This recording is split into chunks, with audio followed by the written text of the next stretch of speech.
Welcome, and thank you so much for joining us. I'm Lynette Clementson, Director of Wallace House at the University of Michigan, where we support the work and the careers of journalists through the Knight Wallace Fellowships for Journalists and the Livingston Awards for Journalists. We also do public events like this one you are joining us for today. This is our annual Eisendrath Symposium, where we focus on an important issue in international news. I'd like to thank our sponsors for making this event possible today, the Knight Foundation and Michigan Radio, our local public media station. The Eisendrath Symposium is named for Charles Eisendrath, longtime director of Wallace House, and it's fitting that we honor Charles's work with this annual symposium because it was Charles really who hard-coded international reporting into the DNA of everything we do at Wallace House. And I would like to start this event by welcoming Charles to say a few words. It's a pleasure to be here. It's a pleasure to be here. And thank you so much for maintaining the Eisendrath Symposium. It means a huge amount to me. I became a journalist in order to become a foreign correspondent.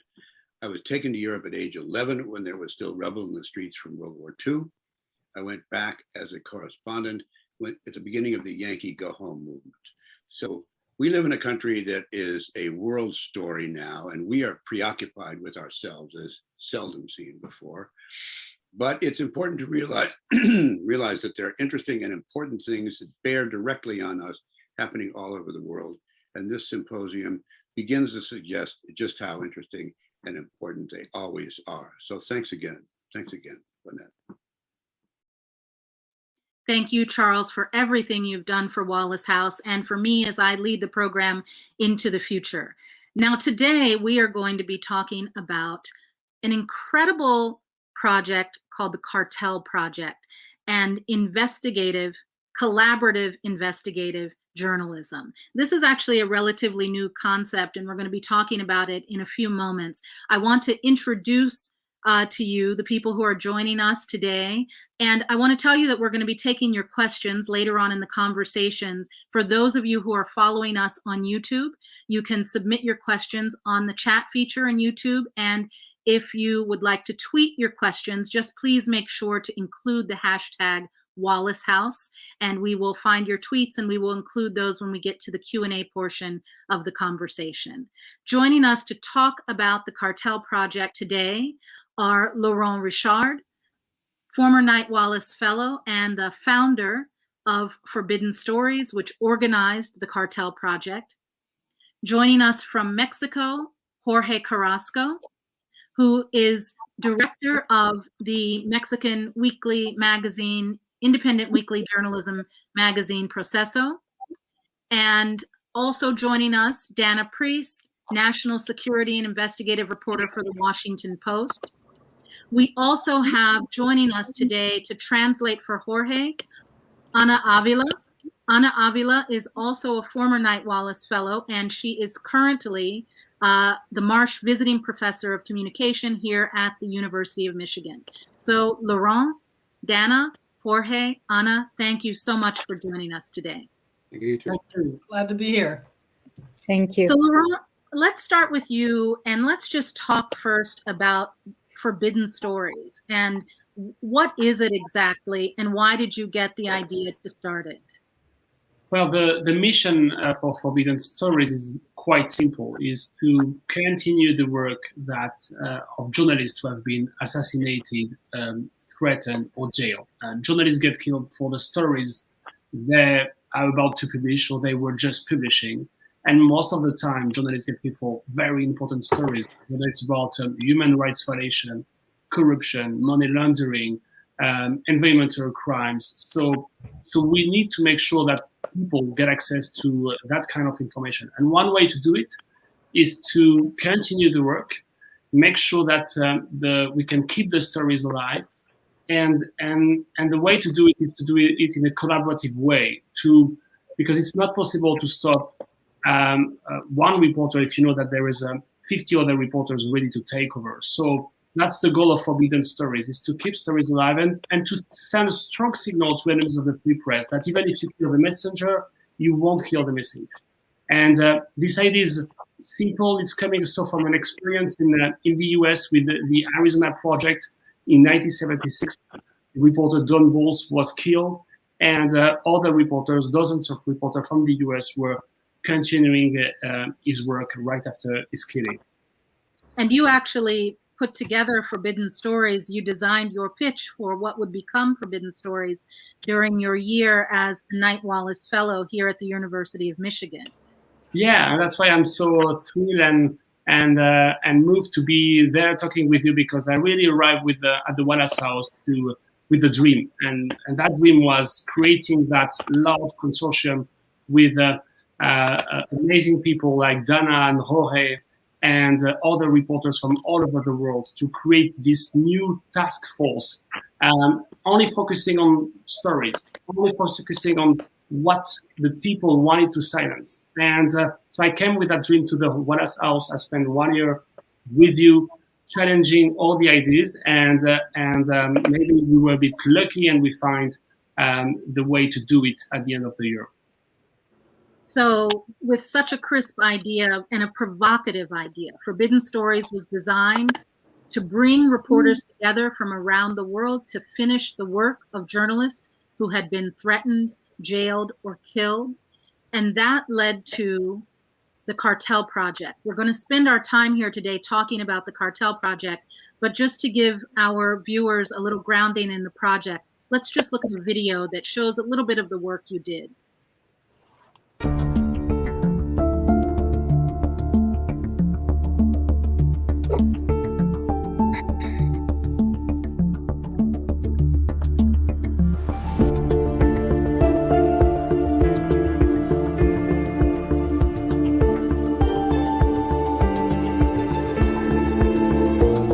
Également du projet Cartel. Le Cartel Project. El proyecto Cartel que ha coordinado Forbidden Stories. Un collectif de journalistes d'investigation mondiale. Dont l'objectif est de terminer les enquêtes des journalistes censurés, emprisonnés ou tués. It's not because a good-hearted, hardworking journalist was killed. It's because what does it say about the citizens of that country and their ability to know the truth in their everyday lives?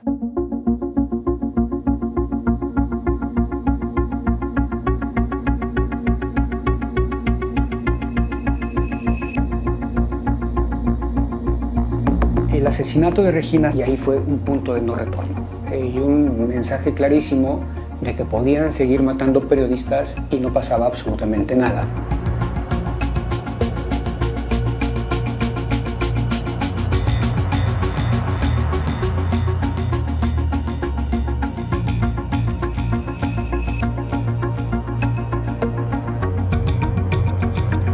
There were so many great journalists from all around the world, and I was asking myself, okay, how did I sneak into this place? Avant d'arriver à Paris, je me suis dit, mais comment je peux aider? Moi, journaliste européen.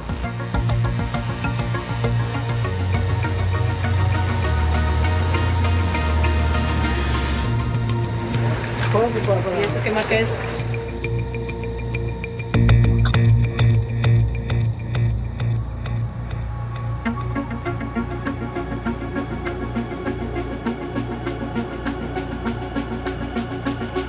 On sent une force incroyable.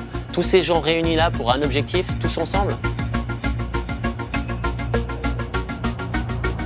The main principles of Forbidden Stories is that there is no egoism, and the scoop that we will have is way bigger than the scoop we would have had one by one. I'm very much a loner when it comes to reporting, and that's one thing that surprised me about this project was how much I really loved working with other journalists.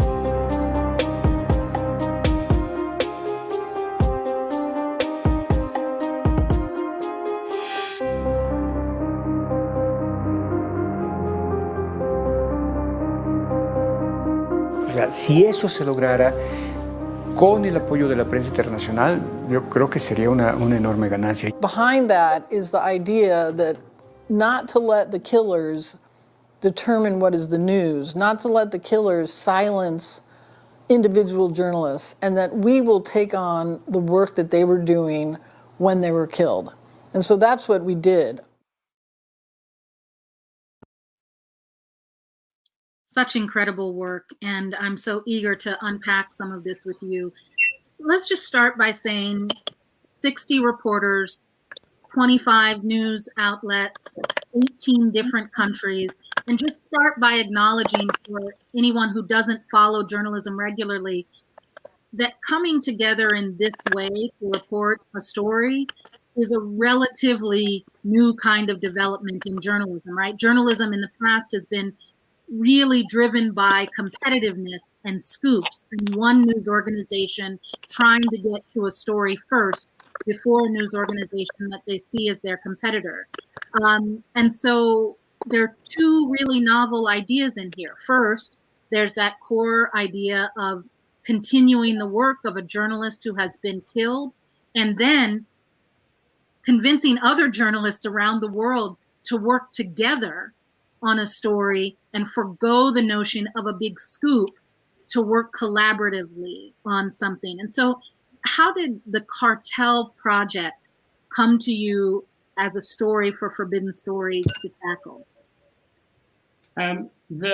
So first, for us, it was very obvious that if we are Forbidden Stories and if we have this mission in mind, we need to investigate and to continue the work of assassinated Mexican reporters, because they are the ones on the most dangerous place in the world, facing not only drug cartels, but what we call the gray zone. The danger is coming from any kind of places where you can find some corruption and people who have interest to hide a lot of things. So, as you say, it's not, with Forbidden Stories, we are not starting the investigation with a leak, with receiving something new, but we are just doing basic journalism that someone has been killed at the beginning, and someone has been killed in relation to one story, one investigation. And Regina Martinez has been killed because of her work, because of the stories she was working on. So we talked with Jorge first, and with all the partners who were having some interest and connection, first in the mission and also in the stories, of course, itself. And so we decided to continue the work of Regina and to investigate the threats she was receiving, the killing of Regina itself, and so to continue her work on drug cartels worldwide, because it was so important to show the public opinion that what happened to Mexican reporters in Mexico is not only a Mexican story. That's also a French story. That's also a US story, because the drug is sold everywhere, because the money laundering schemes are everywhere, because the lawyer used by that kind of organized crime groups are in London, in Dubai, in everywhere.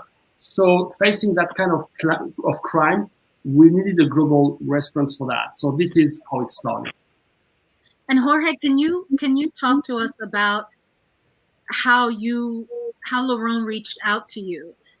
He mentioned that Mexico is one of the most dangerous places in the world for journalists, and Regina Martinez was killed in 2012 for her work.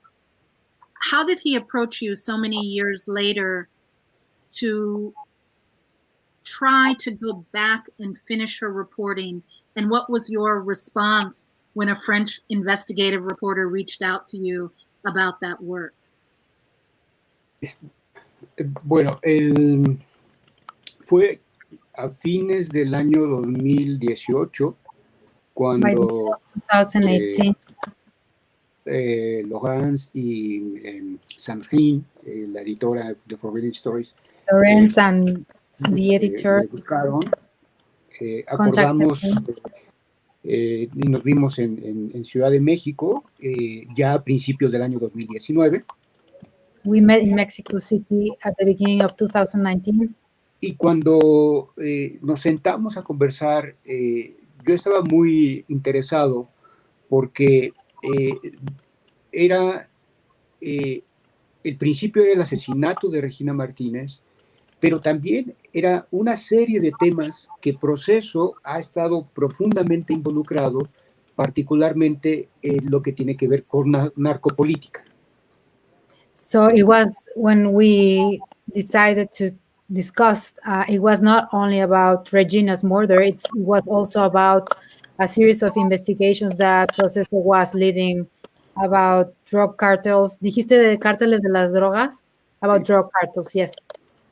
Entonces, estuvimos conversando y lo que era muy interesante, lo que fue muy interesante para mí fue que cada uno de los puntos en los que estaba interesado Forbidden Stories eran investigaciones que Proceso ya había hecho durante varios años.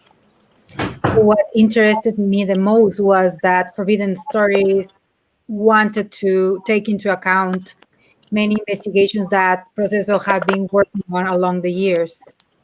Entonces fue actualizar esas historias. It was updating the stories. Y particularmente lo que dijo Laurent de mantener viva la historia en el caso de Regina Martinez. And particularly to keep alive Regina's story through the investigation. Entonces, ese propósito de Forbidden Stories, de mantener vivas las historias de los periodistas asesinados, y el propósito de Proceso de mantener también esa historia viva y dar a conocer internacionalmente lo que hemos hecho al respecto, fue una coyuntura perfecta para trabajar juntos. So it was perfect for us to get to know the public about Regina's case and also the ongoing investigation that Proceso has done along these years about the same topics. And I'm sure it must have been exciting too, this notion that Laurent mentioned about understanding that Regina's murder, the cartels, is not just a story in Mexico because of the nature of the drug cartels. It is a story in Europe. It is a story in Asia. It is a story in Africa. It is a story in the United States. And being able to add resources to the existing resources that Proceso was contributing to, looking into this story. Es correcto. Y en el caso particular de México, este tema de la situación de los periodistas asesinados es altamente sensible, porque estamos hablando de 150 periodistas asesinados, prácticamente 150 desde el año 2000 a la fecha. So this particular case was of the Mexican interest because many journalists have been killed. Since year 2000, 150 journalists have been murdered. Y a ese hecho del asesinato, un 98-99% de los casos está sin investigar, sin establecer responsables, sin conocer siquiera las causas, es decir, en la absoluta impunidad. Yeah, and 98% of those murders haven't been investigated and there are no charges and the impunity continues. Entonces, lo más significativo como resultado de esta investigación del Cartel Project ha sido que el caso Regina ha tomado un nuevo impulso para que sea retomado por las autoridades. For us, it was very important to put Regina again on the public interest because it has regained a new interest from the government and that can open the investigation again. Y una cosa muy importante es que nosotros investigamos cuando ocurrió el asesinato,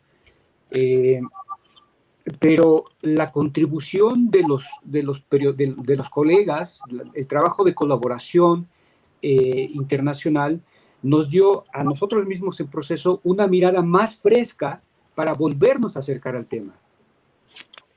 So after we joined Forbidden Stories, the contribution of the international colleagues as an international project gave us a new perspective and added new information about the case, and it refreshed our view about Regina's story. So this is a good place to bring Dana into the conversation. Dana, you are an award-winning investigative reporter, national security reporter with the Washington Post. The Washington Post is known for breaking big stories, having investigative scoops, and being a leader on its own independently in its journalism. What attracted you to this project and the idea of working on an investigation collaboratively with reporters all over the world? Well, honestly, I was given the assignment by an editor. That's what attracted me first. And I was skeptical. Did you think it was crazy at first? Like, because it's not normally the way you work. Right. I thought it was interesting, but a little, a little far-fetched. And I was skeptical, especially me, because I'm usually do things by myself. And really, I quickly learned, though, that the other reporters were gathering information that I just would not be able to do, because especially during COVID, you're stuck here. And we had a very good spirit about it, which I think both Laurent and Sandrine, who managed the project, helped create by picking just one outlet per country. So we weren't competing against the New York Times or the Wall Street Journal or Miami Herald. And that helped. And furthermore, the reporters that were involved were very good reporters. And so right from the start, we were able to, I think, get to know each other and trust that everybody would share information. And that was key to the collaboration later on. So when I would find out something, I would put it out for everybody, and then the same happened. And you multiply what you can find out by giving each other tips. Look, I heard this. Can you check that out? And so for myself, I had access to, for instance, the DEA, to some extent, the FBI, and people on the Hill that cared about Mexico. And it would be much harder for foreign journalists to have that kind of access. Meanwhile, the reporters that went to Mexico did a great on-the-ground reporting trips, as well as the Mexican journalists who could take the information that we all came up with and keep pushing Mexico and their Mexican sources. So it really is a great idea. And also what I found personally very satisfying was to go back to a case that happened so many years ago, but that is so relevant to today. And so one of the things we investigated were the two governors of the state of Veracruz, who normally the Washington Post readers, frankly, would not be reading about in the year 2000 as we confront our own problems here in the United States. But they were key to the types of deadly, terroristic, really, issues that are still confronting Mexico now, and that had been internationally at least forgotten. So by the time I was deeply involved with the reporting, I kept thinking to myself, why doesn't the whole world know about these two corrupt governors? This is crazy, And because Mexico's, the neighbor of the United States, it seemed irresponsible on the part of American journalists not to have this front and center. And yet we had so many other problems going on. And then finally, I'll say, when we published the stories and seeing Regina's, we all got to know Regina so well, and to respect her and to frankly judge ourselves, from speaking for myself, judging my own journalism against this woman who is so much braver and courageous than I could ever be. She lived in the midst of murderers who she knew they were after her, and still she stayed. And so seeing her memorialized again on the front pages of all international publications was really amazing and memorable. And for at least a time, people in Paris and Lebanon and, the United States and France and, all throughout Europe were reading about Regina. And to me, that was just such a wonderful feeling. and really spoke to the kind of journalism that we all should be doing more of. Yeah, it was thrilling the day that it published. Laurent, can you talk to us a little bit about the process for how did you make everything work? So I imagine some big room with stick pins and Post-it notes, and how did you decide who the reporters were going to be and who was going to take which thread of the story, and how were you going to communicate? How did you communicate so that the investigation would stay secure and private among the reporters? Well, the first thing I do is to work with magic people, and honestly, the team of Forbidden Stories is really a dream team. And as Dana was mentioning, I'm working with Sandrine Rigaud, who is the editor-in-chief, and she's overseeing all the investigation and running that kind of collaboration between 60 journalists, 25 organizations, 80 countries on many time. It's really time consuming. It's, of course, you have a lot of problem to fix. You have to decide about the day you will publish at once all the stories. So you have to solve some conflict at some point. But honestly, all the people who are on board for that kind of investigation that is extremely dangerous, that is extremely the killer. When we start an investigation with Forbidden Stories, the killer is still free, and we know that he already killed. So it's not the investigation where you think that maybe it's dangerous. We know it's dangerous, and bringing people on the field could be even more dangerous, and we don't want to endanger members of the team of Forbidden Stories. So and partners, of course. So this requires a lot of protocol on the safety, on the communication, on the digital threats, and we have to set up a secure ecosystem as journalists to communicate safely. And what we can say about some sources, how encrypted our data are, what do we say about who we are when we are talking to the bad guys or to some people potentially involved in the killing. Do we need to signal them immediately that we are not only one, but we are 60, so you won't stop us? So sometimes it's very useful to move step by step and signaling the people that you are moving as a group, and that would be way difficult to stop us. And then you have other things to have in mind about the legal issue. The law and the regulation about defamation are not the same in some countries. So you have to understand what is the issue for one and what will be not the issue for the other one. And so this is all those questions we try to fix and to answer.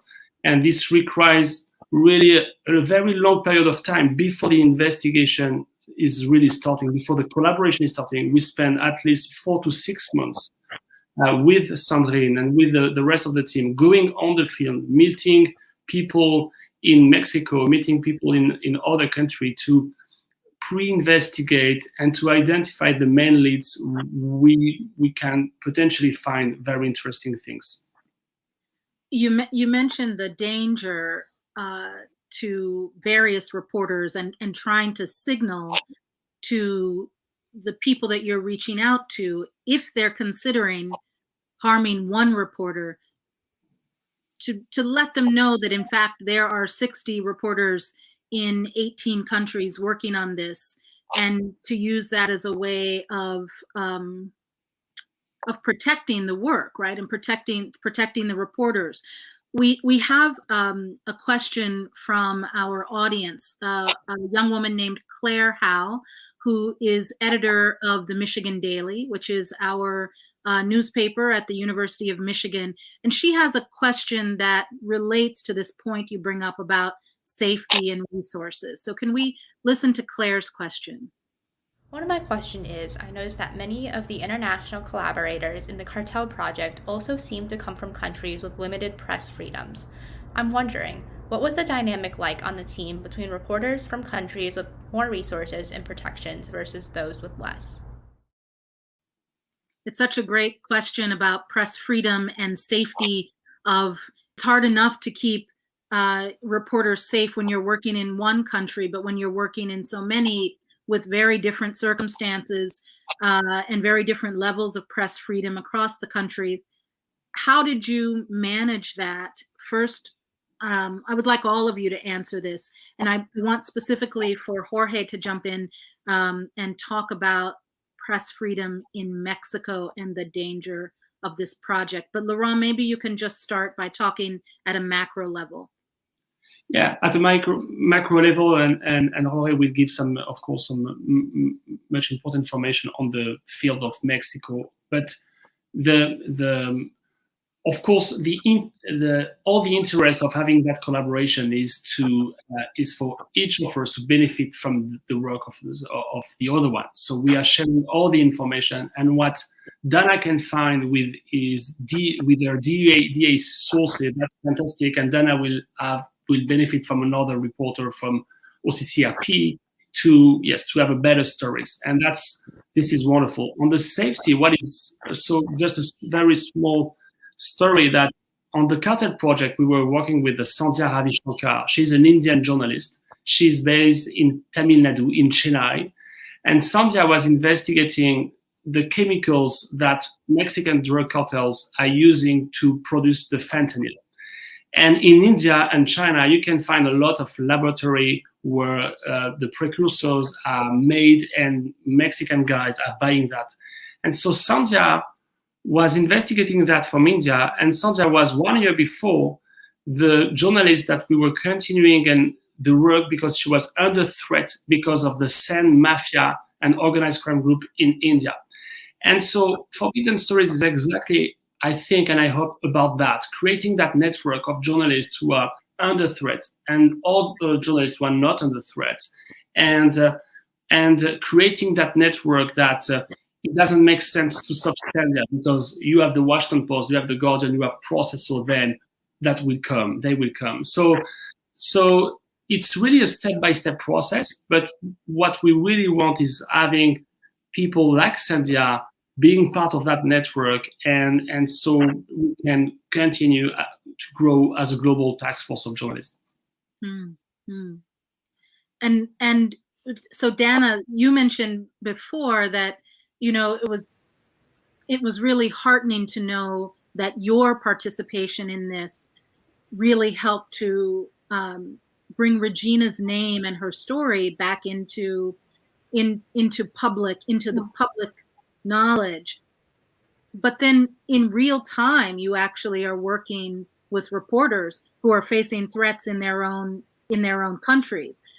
Did you consider how your presence and the presence of the Washington Post might impact the safety of another journalist working on the project? Yeah, absolutely. And I think that's another reason to join for European and American journalists to join this kind of effort, because we have protections, we have safety, both diplomatically in a way, but also in our own countries. So it's the journalists in Mexico who are being murdered are Mexican journalists.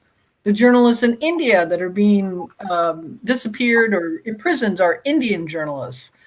And so if we want to bring attention to that, it is much safer for us to go there than it is for just the journalists from those countries. And so in a way, I think it's our duty as a journalists from the US and from Europe to shine the light on areas where journalists don't have the kind of safety that we do. And the other thing I'd like to say is it also means, just like when we're reporting on people from various backgrounds who are not like ourselves, or like myself, you have to listen. You have to know the context in which you're going. You have to understand the safety issues. These issues are not my issue. I don't inherently understand how daily reporters in Mexico have to live and what sort of security measures they have to take. And so when we get debriefings from them, we have to listen carefully because it's something outside of our our daily experience. And so the Mexican journalists that we had working with us, I think for myself, and I think everybody else, we took from them the cues that we took from them, the kind of things we should do and the things that we shouldn't do. And the things we shouldn't do were seriously considered because it's their safety, not really ours. It's their safety. They're still there without us. So in that regard, I do think that we should be doing. It's another reason that this project is such a great idea.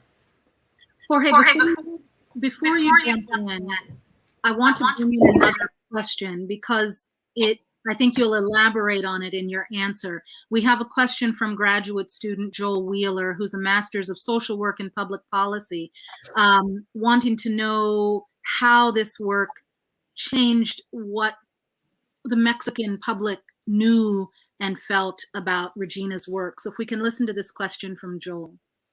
The Cartel Project's report highlights how dangerous the use of social media can be for spreading disinformation. Muy impactante, sí. Has the Mexican public known what's really been going on during this period, or has this reporting changed some people's minds?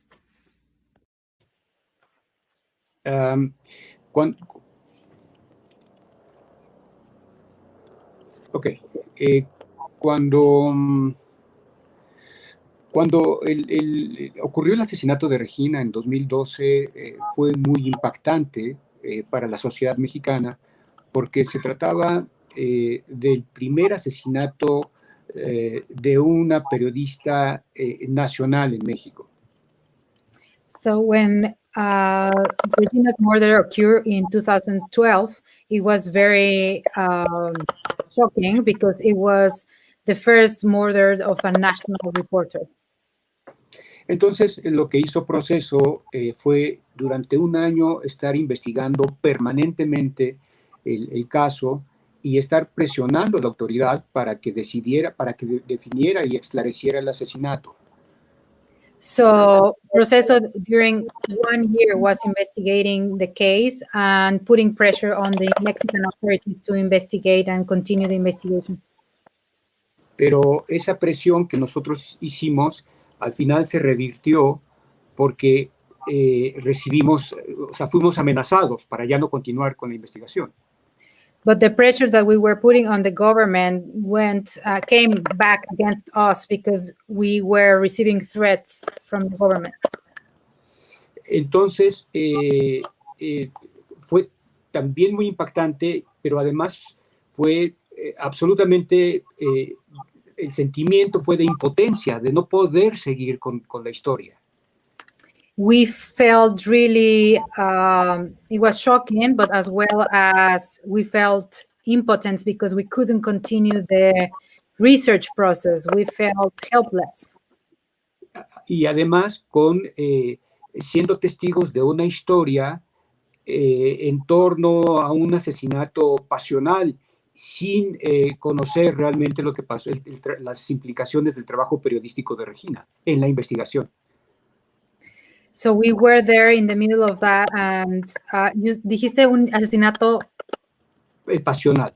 Pasional. ¿La autoridad dijo eso? Sí. The authorities said it was like a personal issue, like a passionate murder, and we were on the ongoing investigation, knowing that it wasn't that, and we felt really hopeless. Entonces, lo que hicimos a partir de ese momento fue tener en la memoria pública, recordar el asesinato, recordarlo, pero no le habíamos dado un impulso, no habíamos retomado la historia y la fuerza hasta que llegó el proyecto Cartel, el Cartel Project. We never left the case. We continue remembering Regina, and we continue the investigation and bringing the case to the magazine and publishing her case over and over again, but it didn't have an impact, or the investigation didn't grow as it did when Laurent reached them and they started to work together as an international team. Y entonces lo significativo fueron dos cosas. Primero, que la prensa internacional conoció de manera directa las condiciones en las que trabajamos este tipo de temas en México. So it had two impacts. The first one is that the international press knew from the investigation, the Cartel Project, how we work in Mexico. Y el segundo impacto fue la publicación misma. Cuando vimos las publicaciones en Le Monde, The Washington Post, The Guardian, en toda la prensa internacional al mismo tiempo, sí se generó un impacto en la opinión pública nacional. And the second impact was the story, the actual Cartel Project, when it was published internationally. It had a national impact in Mexico among the media and the people in general. Y entonces lo que se logró, y esto nos colocó en un escenario nuevo, es que el gobierno mexicano tiene un compromiso público de hacer una nueva investigación. So now the Mexican government publicly said that they want to reopen the case and start a new investigation. It's so incredible that the case has been reopened, and it's an incredible accomplishment when we talk about wanting to have an impact with our journalism and try to prompt accountability. This is what we would hope journalism would do. We have one more video question, and this one will be for Jorge from Karuna Nankumar, who's at the Ford School for Public Policy, and she also wants to know about protecting journalists on the ground in Mexico. I'm wondering if you can speak a little more about what the collaboration during this project looked like with reporters in Mexico on the ground, and how the Cartel Project was able to both protect these reporters over the course of the project and achieve its goals. Thank you. So we've talked a little bit about what it was, the difference in different countries, but Jorge, can you speak a little bit more to the journalists in Mexico who were working on this, and what kind of sense of danger they might have felt while working on this project? Sí, algo que fue muy importante en este proyecto es que los periodistas mexicanos, los periodistas de Proceso que participaron en el proyecto, pues todos tenemos experiencias o malas experiencias en términos de seguridad. Entonces hemos desarrollado ciertos protocolos o ciertas medidas específicas para protegernos. Hace rato hablábamos de las comunicaciones. Este es uno de los elementos que tomamos muy en cuenta, pero para ir ya cuando vamos al terreno, sí lo hacemos con mucha precaución. Estamos en comunicación permanente entre el lugar donde están reportándose constantemente a Ciudad de México. Los temas específicos los tratamos con comunicaciones más controladas. Okay, so when, like, all the journalists involved in Mexico and the Mexican journalists in Proceso, we have had very bad experiences in security terms. So we have created our own protocols and measures to protect ourselves. And when we are or we're in the ground, we communicate each other constantly, and we have encrypted communications to keep us in contact at all times. Por ejemplo, cuando un equipo de Forbidden Stories fue a Veracruz, antes de irse, tuvimos una conversación la tarde anterior tratando de tener el mayor control posible de lo que pudiera pasar. Entonces, So when Forbidden Stories team came to Mexico and then they traveled to Veracruz, we planned ahead and we had everything prepared before they went to Veracruz. Entonces, las experiencias las experiencias anteriores que hemos tenido nos han servido mucho para ir, para ser muy cuidadosos, incluso en los tiempos, ¿en qué momento decidimos buscar a las personas? So with our previous experiences with security issues, we have now a background that has helped us to be very careful, even to know the exact timing in which we should travel or not. There's a related question, Jorge. Someone asked in the chat about the violence to reporters in Mexico. Is it coming from the federal government? Is it coming from the military? Is it coming from the local authorities? I think the answer may be D, all of the above, but can you answer the question, please? Las experiencias que tenemos es que principalmente se trata de autoridades locales, de autoridades, algo que tiendo a llamar una zona gris. I would say that most of the experiences come from local authorities. I call it like a gray area. En la que participan funcionarios de gobierno en combinación con grupos de la delincuencia. In this gray area are working local government officials and organized crime people. Y creo que esta característica es muy importante a tomar en cuenta. It's very important to take into account this special characteristic in this gray area. Porque no se trata de una agresión oficial del gobierno contra la prensa, sino de una combinación de narcopolítica o solamente de grupos de la delincuencia que no tienen rostro y que entonces es muy difícil identificar de dónde vienen las agresiones. So it's very important to let the people know that it's not aggression that comes directly from the authority to the journalist. It's from this gray area in which you cannot relate where the attack is coming from, because it could be related to a politician who is related to drugs or organized crime groups internally. Entonces, esto es lo que ha pasado o lo que explica la impunidad en el caso de los periodistas en México, que es muy difícil identificar quién ordenó y quién ejecutó. That explains the lack of accountability in these cases and the high rates of impunity when journalists are killed, because there is very difficult way to follow the tracks of who committed these murders.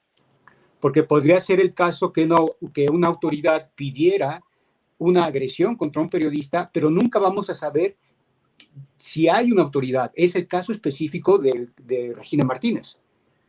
So there could be the case that an authority asks someone in the organized crime or inside this gray area to commit the crime, but it's very difficult to find the link between the authority and the organized crime member who committed the crime. Y sin duda que también existen las agresiones directamente por parte de la delincuencia organizada. And of course, there are also threats that come directly from organized crimes to the journalists.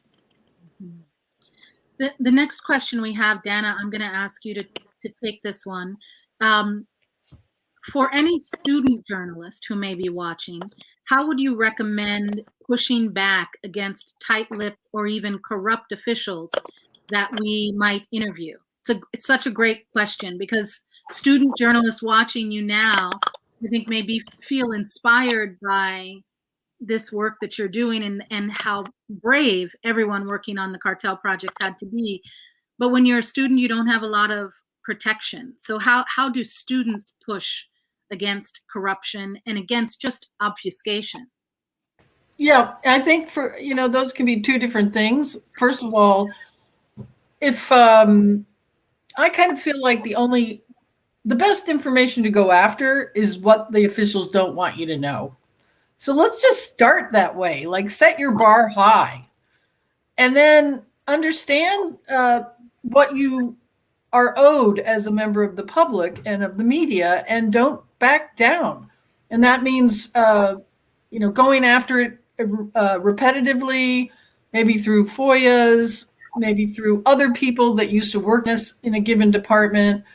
Just consider it your right to know, and certainly your right to inform the public.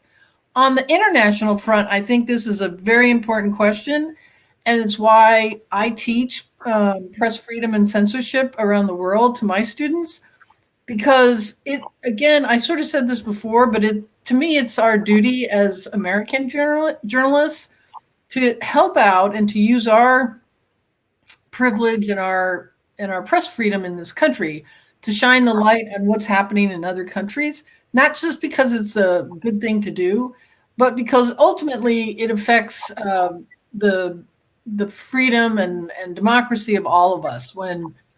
When people in Mexico, for instance, are suffering from this confluence of corrupt politicians, corrupt police, and the cartels. And I think that's one of the and so students can study this on their own or with their professors, study press freedom, study the work of journalists who've been murdered, the Committee to Protect Journalists, the Reporters Without Borders. There are many really good organizations that can inform you about unfortunately, the growing tide of censorship through murder, through kidnappings, disappearances, and what have you.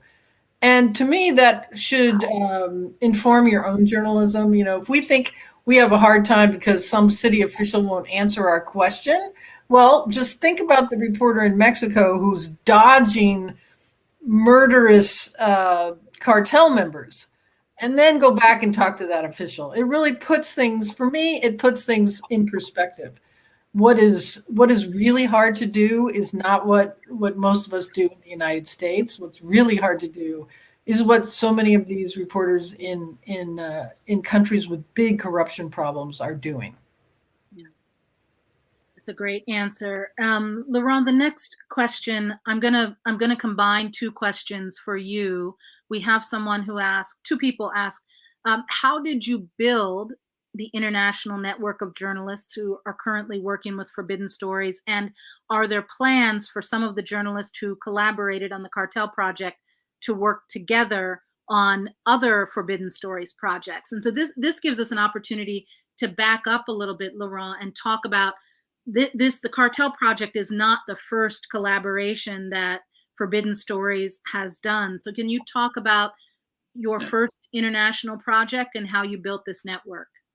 Yes, at the beginning, basically 3 years ago, our first project was the Daphne project. We were continuing the work of Daphne Caruana Galizia, who was killed in Malta in Europe in 2017, October.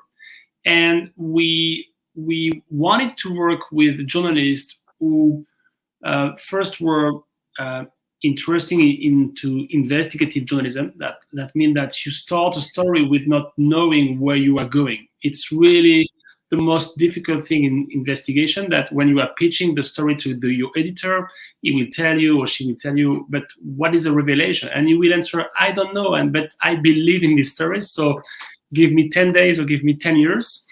And so that's the most difficult part of our life, I think, sometimes.